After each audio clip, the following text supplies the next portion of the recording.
Hello guys, this is Muntazir. Welcome to my new YouTube channel Learning Tree. आज हम बात करने वाले हैं कि ऑडिटिंग एंड अकाउंटिंग का पेपर किस तरह से प्रिपेयर करना है हम लोगों ने। तो वेबसाइट पर FPSC की जो सिलेबस दिया हुआ है उसमें ऑडिटिंग का पोर्शन 200 के पेपर में है 40 मार्क्स का, और ये आप सिलेबस देख सकते हैं। इसमें जो टर्मिनोलॉजीज़ जिनके बारे में हमें पढ़ना है आज, ये आपके सामने स्क्रीन पर आ रही हैं। Audit and accounting, true and fair view, audit assertions, reasonable assurance, so on so fourth. तो तैयारी करने से पहले हमें सबसे पहले ये डिसाइड करना होगा कि हमें तैयारी किस लेवल की करनी है। बैचलर्स में भी हम अकाउंटिंग ऑडिटिंग पढ़ते हैं, मास्टर्स लेवल पे भी पढ़ते हैं। ऑडिटिंग एक बहुत ही वास्ट एरिया है, तो इसमें प्रोफेशनल्स भी ऑडिटिंग पढ़ रहे होते हैं, चार्टर्ड अकाउंटेंट्स, SEC IC में वाले। तो हमें किस लेवल का जो है वो प्रिपरेशन अपनी रखनी है। तो इसके मुतालिक जो FPSC ने हमें बताया है वो उनके रूल्स में, आइए देखते हैं कि उन्होंने क्या बोला है। The minimum standard of optional subjects will be that of an honours degree of a university in Pakistan. जो ऑनर्स की डिग्री होती है यानी 16 ईयर्स ऑफ एजुकेशन, उसके बराबर हमने अपनी प्रिपरेशन करनी है। हमेशा एग्ज़ाम का लेवल ऑफ डिफ़िकल्टी को मद्देनज़र रखकर ही अपना पेपर तैयार करना चाहिए, तो हम भी वैसा ही करेंगे इंशाल्लाह। ऑडिटिंग का जो पोर्शन हैगा हमारे CSS कॉम्पिटिटिव एग्जामिनेशंस के लिए, उसमें 200 का टोटल मार्क्स हैं और उसमें से 40 मार्क्स का जो है वो ऑडिटिंग का पोर्शन है। ये आपके सामने जो चीज़ें हमने पढ़नी है, ऑडिट एंड अकाउंटिंग है, ट्रू एंड फेयर व्यू का कॉन्सेप्ट है, ऑडिट असर्शंस का हैगा, रीजनेबल एश्योरेंस है, डॉक्यूमेंटेशन है, ऑडिट एविडेंस है, ऑडिट प्रोग्राम है। इसी तरह से भी बाकी सारी डिटेल्स आपके सामने। जब आप तैयारी करना स्टार्ट करेंगे तो सबसे पहले आप सिलेबस को ही फॉलो करेंगे। इसके लिए कौन सी बुक्स जो आएंगी वो भी इन्होंने जो है वो वेबसाइट पे रिकमेंड की हुई हैं। हमने जो है वो उसी से अगर उसको फॉलो करेंगे तो ज़्यादा बेहतर है। लेकिन एक ओवरऑल एक पिक्चर ऑफ दिस सब्जेक्ट बनाने जा रहे हैं आज हम, कि जी ऑडिटिंग जो है वो हम पढ़ क्यों रहे हैं और FPSC ने ऑडिटिंग का जो है वो रखा हुआ क्यों है। तो एक ओवरऑल इमेज और ओवरऑल थीम जो है किसी भी पेपर की, वो अगर हम अपने माइंड में रखकर और प्रिपरेशन करते हैं और एग्ज़ाम का जो लेवल होगा उसको माइंड में रखकर अगर प्रिपरेशन को आगे लेके चलते हैं तो इंशाल्लाह हमारा पेपर बहुत ही अच्छे से प्रिपेयर हो जाता है। इसमें जो टर्म्स यूज़ हुई हैं वो स्केटर्ड हैं।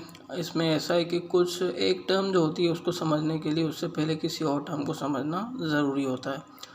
तो हम जो है वो ये सारे टॉपिक्स जो आपके सामने, इसमें से कुछ जो हैं टॉपिक्स अभी इंशाल्लाह उसको कवर करने की कोशिश करते हैं। तो लेट्स स्टार्ट।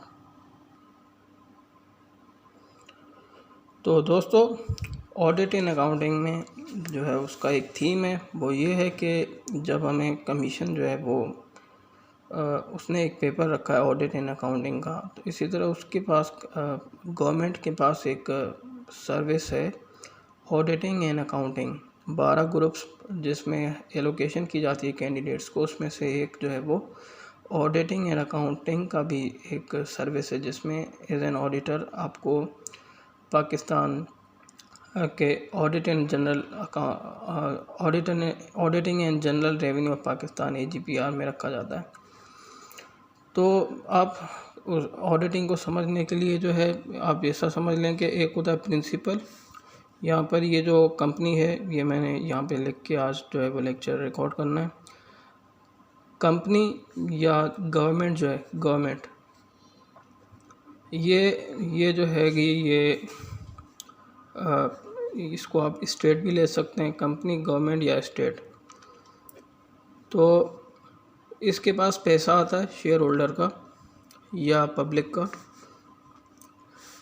देखें, ये एक कंपनी है, मिसाल के तौर पर सर्विस इंडस्ट्रीज़ पाकिस्तान में जो है, जो फुटवेयर और टायर वगैरह बनाते हैं, तो मैं एक आम बंदा हूँ, पब्लिक हूँ और मेरे पास कुछ पैसे हैं, तो मैं इन्वेस्ट करना चाह रहा हूँ। मैं सुबह गया स्टॉक एक्सचेंज पर और मैंने शेयर जो हैं वो सर्विस कंपनी के ख़रीद लिए। मैंने एज ए शेयर होल्डर मैंने अपना पैसा जो है वो क्या किया, इस कंपनी के हवाले कर दिया। तो अब सवाल ये है कि मैंने अपना पैसा तो कंपनी को के जो है उसके शेयर्स में इन्वेस्ट कर लिया, लेकिन मेरे पास ये एक्सपर्टीज़ नहीं है कि मैं कंपनी के ऑपरेशंस को कंडक्ट करूं। सर्विस कंपनी जो है सर्विस इंडस्ट्रीज पाकिस्तान, वो मैन्युफैक्चर कर रहे हैं फुटवेयर और इस तरह की दूसरी चीज़ें। तो मुझे बिल्कुल भी ये नॉलेज एंड एक्सपर्टीज़ नहीं है कि किस तरह से जूते जो हैं वो प्रोड्यूस करने हैं, किस तरह से उनको सेल करना है मार्केट में, किस तरह से जो है वो सरवाइव करना है और ये सारी चीज़ों के लिए। तो अब जो है क्या होगा कि ये कंपनी मुझे बोलेगी कि अच्छा आपने पैसा मेरे शेयर्स में लगा दिया ना, तो आपके पैसों को जो है ना हम डूबने नहीं देंगे, ऐसे ही नहीं कंपनी लगाई हुई हमने। और हमारे पास एक बहुत ही अच्छी मैनेजमेंट है जो कि आपके दिए हुए पैसे के लिए पूरी तरह से रिस्पॉन्सिबल है और इसको अच्छे से यूज़ करके और अच्छा प्रॉफिट और रिटर्न कमा के आपको वापस करेगी। तो ये जो मैनेजमेंट है ये दरअसल कंडक्ट करेगी ऑपरेशंस कंपनी के।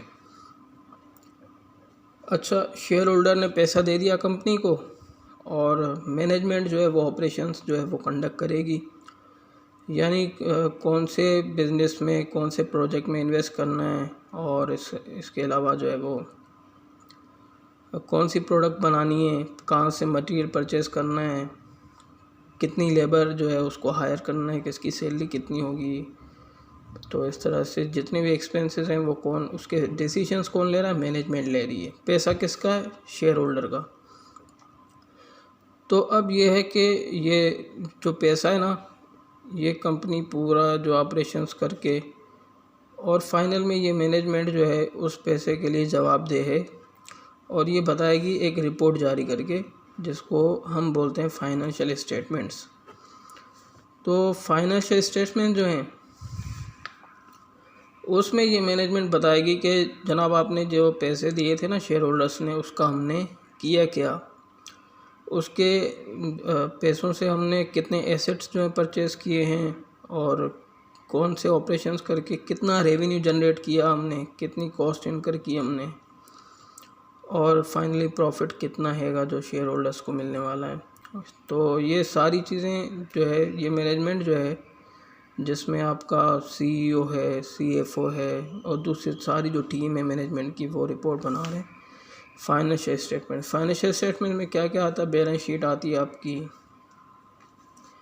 इसी तरह से इनकम स्टेटमेंट आता है, कैश फ्लो स्टेटमेंट आता है, चेंजेस इन इक्विटी का स्टेटमेंट आता है और नोट्स टू द अकाउंट आता है। तो ये सारे जो है ना, ये मैनेजमेंट ने बिज़नेस कंडक्ट करके और जो है रिपोर्ट आपको जमा करानी है और फिर आपने एंड में जाके देखना है कि शेयर होल्डर ने कि हमारी कंपनी का इस वक्त जो है व्यू क्या है, यानी उसकी माली हालत कैसी है, उसने एक तो रेवेन्यू कितना जनरेट किया है और उसमें उस पर कौन कौन से एक्सपेंसेस को इनकर करके प्रॉफिट कितना जनरेट किया।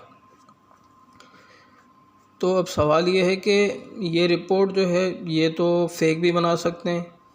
इनके पास फ़र्ज़ कर लेंगे अगर इन्होंने बोला कि हमारे पास जो है एक एसेट है जिसकी जो है वो 100 मिलियन उसकी वैल्यू है, ये बैलेंस शीट में दिखा दिया इन्होंने, और बोला कि जो हमने प्रॉफिट जनरेट किया है वो किया जनाब हमने 50 मिलियन का फॉर एग्ज़ाम्पल। तो इनकी बात पे यकीन कैसे करें? ये जो शेयर होल्डर है ये कैसे यकीन करे कि इन्होंने जो रिपोर्ट बनाई है ये बिल्कुल सही बनाई है? ये भी तो हो सकता है कि 100 मिलियन का एसेट दिखाया है तो एक्चुअल में वो 50 मिलियन का हो, और जब उन्होंने 50 मिलियन का प्रॉफिट दिखाया तो उससे कम हो। तो इसके लिए जो कंपनी है वो कहती है कि अच्छा ये शक आपका जो है ना, ये हम दूर करने के लिए एक और काम करते हैं। तो इस शक को जो है वो दूर करने के लिए कंपनी जो है वो ऑडिटर को अपॉइंट करती है। ऑडिटर्स जो हैं वो क्या करेंगे, ये ऑडिटर्स जो हैं ये इस मैनेजमेंट की इस रिपोर्ट के बारे में ये जो इसने रिपोर्ट जारी की है, बैलेंस शीट, इनकम स्टेटमेंट, इस सब को जो है ना चेक करेंगे। ऑडिटर जो है वो ये चेक करेगा कि जो पैसा शेयर होल्डर का था उसको मैनेजमेंट ने ठीक से इन्वेस्ट किया है इफ़ेक्टिवली एंड एफिशिएंटली या नहीं किया। और जब इन्होंने बोला कि हमारे पास 100 मिलियन का असेट है, तो वाकई इनके पास 100 मिलियन का असेट है या नहीं है। जब इन्होंने बोला कि प्रॉफिट इन्होंने फॉर एग्ज़ाम्पल 50 मिलियन जो है वो अर्न किया है, तो आया वाकई इन्होंने 50 मिलियन अर्न किया है या नहीं किया, कोई फ्रॉड तो नहीं हो रहा।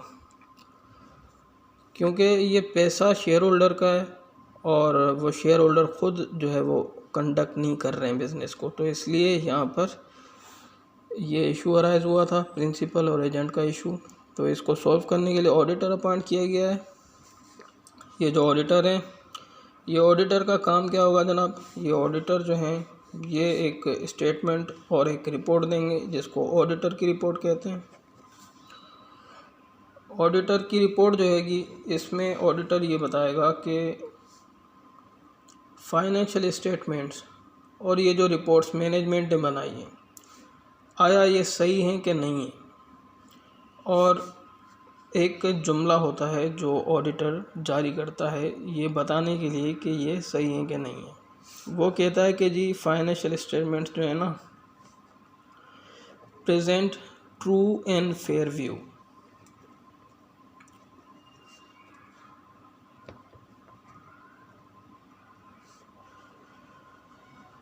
ऑडिटर अपनी रिपोर्ट में कहेगा कि फाइनेंशियल स्टेटमेंट जो है वो प्रेजेंट कर रही हैं ट्रू एंड फेयर व्यू।